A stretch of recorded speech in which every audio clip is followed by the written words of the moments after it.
morning. Hi everyone. My understanding on what recruiters look for in the first few seconds when they are taking interviews to the candidates. First of all, I'll talk about the freshers. So when a fresher is sitting for an interview, he has to create impression in the first few seconds, or I may say so, in the first few minutes.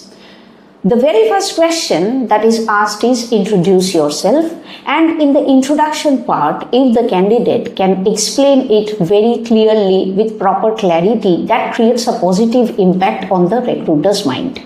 This is normally followed by a question like, can you identify your strengths and weaknesses? And if the candidate is coming up with two of his strengths and two weaknesses, and while explaining or articulating the strengths and weaknesses, the candidate is also kind of demonstrating clarity, or very clearly he or she can explain his strengths and weaknesses. That also creates a very positive impact on the recruiter's mind that the person's self-confidence or the self-concept is correct.